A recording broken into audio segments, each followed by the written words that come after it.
speak today, and I'm going to kind of talk about the collaborative process that Patty and I went through. We had a much shorter timeline. I was informed in December that we needed to refresh this course, and it was starting in January. And so when we looked at our two calendars, we realized we had about 3 days to do the major part, and then we could work on other parts during the course. So I didn't have all the thinking time, but I totally understand that process. So thank you for sharing that part. So this is the course that we have. Some of the things that we added that I think bring richness now to the course is an introductory video where, normally in a classroom I would be talking to my students, telling what the course is going to look like and all of those things that you would normally do. How do I do that with an online course? So we added the introductory videos, which I think, first off, it gives the students kind of a base that there's really people behind these courses. I think that's an important connection. And then it gives them that overview. So we did an introductory one, and then for each week, we have a weekly introduction. So here's week 1, here's some things you need to know. These are our objectives, to kind of give you that idea of, what I would have said if I was in the classroom with them. So I think that that's also helpful. And I really appreciate the video team. This is not something that I'm very comfortable with. And I'm used to speaking to people, not to cameras. And so they're making you comfortable enough to do that.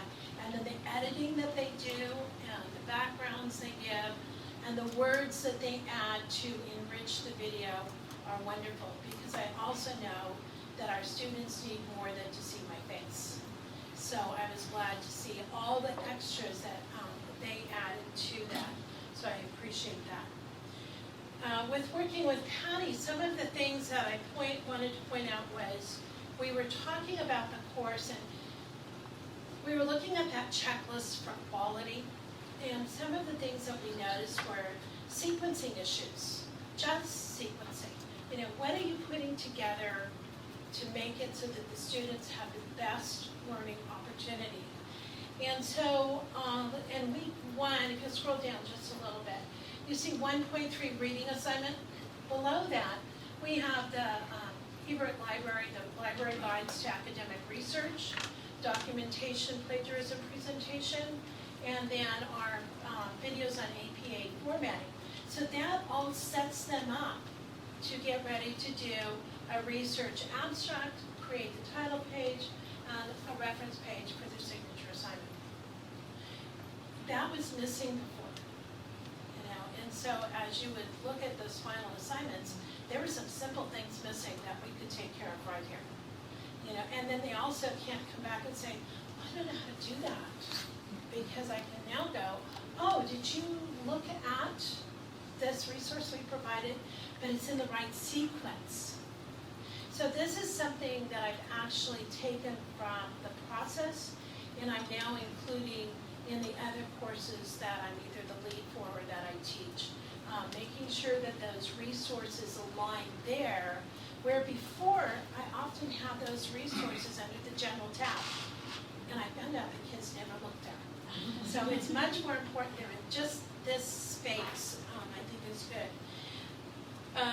Another thing that we had looked at that I appreciated was, okay, let's look at the overview of this course, and we started asking ourselves some questions about which components were important, and what was this course really, what was the bulk of this course, what should they really be taking away.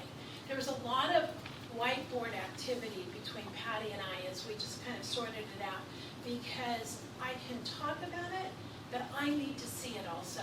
So as we went through that process, it helped us as we developed. We're going to look at week 2. Another part that we've added in week 2 is a feedback board. So we have our journals, we have forums, but we wanted something that looked a little different, but would be a really quick check for understanding, And so we created this feedback board, and these are some of their results. So after they've looked at the introductory video, or each one is tied to something else, they can then write their results, and they're kind of like a Post-it note. What's very nice, though, is if you see Cindy Reynolds, she was teaching the course, and so she could also then comment very quickly on a Post-it note, and she always signed her name. I can't remember. I thought this one had several, but. Well, no. Oh, right here. Okay. So, you know, she could directly talk to the students, but they all get to see that answer. It's less formal, it's not as intimidating, it's truly like putting a Post-it note on something. I think of this as if I was doing a in-person course, having a chart up and having the kids actually have Post-it notes and putting those and then reviewing them with each other. So that same process worked well. We're also going to look at week 4, because you notice most of those were text. If we look at the feedback board for week 4, one of the students actually added a graphic, and for me that was like aha. We'll look there for a minute, and right there. Don't you love that? Yeah. It talks exactly about what we were looking at, but I love that they added that graphic. You know, so again, it gives them the opportunity to be creative in their response in a way that fits their learning style. It wasn't, you know, a paragraph that needed to be done correctly. It was simply their way of answering. For the instructor, it's a quick check for understanding. Do they really get it? So I find that this is a really powerful new tool that we've added. So I thank Patty for finding that for us. So when we're looking at the process, I've talked about the organization and the adding the sequence. Those were really important keys. But I think for myself, one of the keys was the collaboration of having somebody to work with and be able to question what I was thinking, and I could question what she was thinking, and that collaboration process, I think, made this course much richer. I've been working at getting some of the courses ready for fall that I'm currently the lead on, and now that I've had the process working with Patty, it's really cumbersome to do it by myself. So I miss that.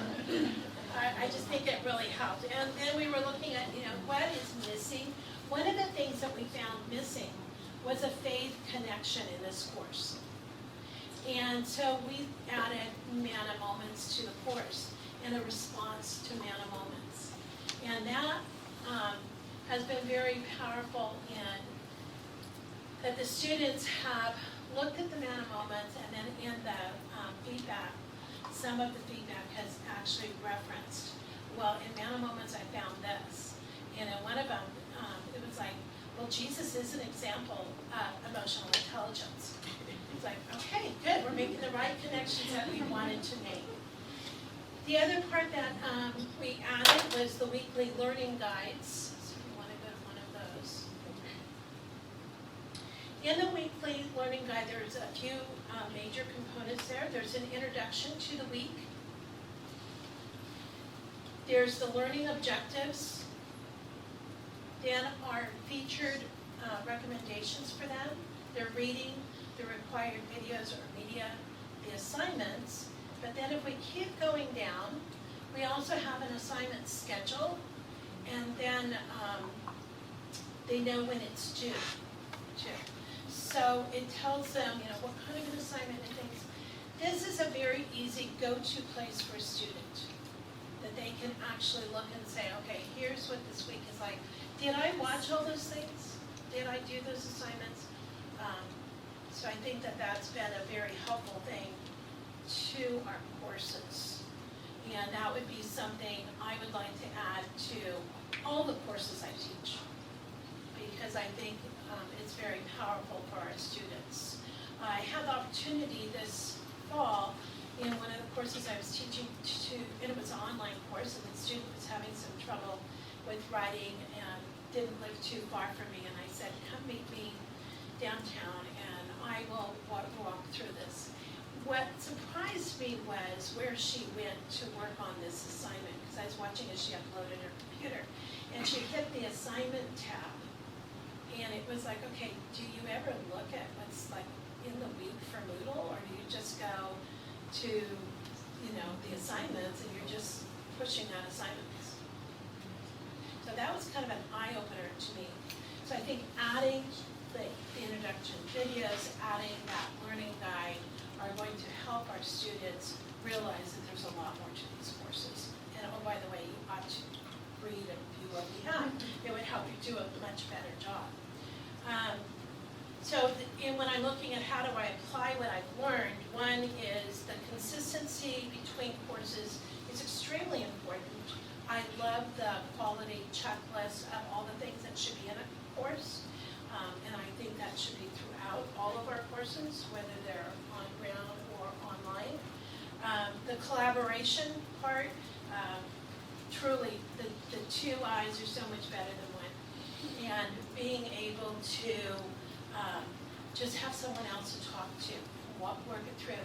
Having someone who's a pro on the computer, and I don't have to do the minute details that are required, was wonderful. You know, so I could look at that content, kind of a big picture, and poor Patty and the team had to go down and then drill through and make sure everything lined up. Because like I said, when you're working alone on that, you're the one who has to make sure that that syllabus and the grades and syllabus and the content match what's in Moodle, and you think you have it right, and then you realize you don't, you have to go back and do it again. Or maybe it's just me who has that problem, but it was very nice to have a team working on that. One of the things that I had never thought about until last week when I got a phone call, and I'm still not quite sure how we're going to handle this. I'm going to have a deaf student in an online course. Think about that for a moment. The text is fine. The videos are not. The videos do not have closed captioning. So the videos I pull off of YouTube or other sources don't have closed captioning. You know, the course is coming up in fall, and she asked me through an interpreter. The first thing I have to tell you about the story is I got a phone call saying this is an interpreter, and I hung up because I thought it was some sort of telemarketing on interpretation systems or something. No, I just didn't have time for it. And I immediately got a phone call back, and it was, this is Maria, and I'm going to be in your course. And I have an interpretation service who's online with me. And it was like, oh, I'm sorry I hung up on you. And I thought that was a great question for her to ask, and one for us now to grapple with, is what do we do with our students who online is really good for them except for the video? Which in the past, I've seen that as such a positive. So our immediate solution is she has my phone number. And when she's ready to do the videos, her interpreter will be online, and I'll be online and telling her the main parts of what she should be seeing. And then the interpretation service will help her navigate that. But it's just one more thing for us to think about. So when I look at the process of refreshing this course, like I said, in such a short amount of time, it's possible, number one, and it's only possible because it was a team. And so I really want to thank our team for working on that and making it work for our students. I now have an even higher investment in online learning because I have a granddaughter who's doing online learning. She was here at Fresno Pacific for her first year and a half, and now she's doing online because she's in South Carolina. And I now ask her questions about, okay, so on this online learning, how are you approaching it? And I love the fact that I have somebody that's not in my class that can tell me how they approach it. So that's so thank you very much.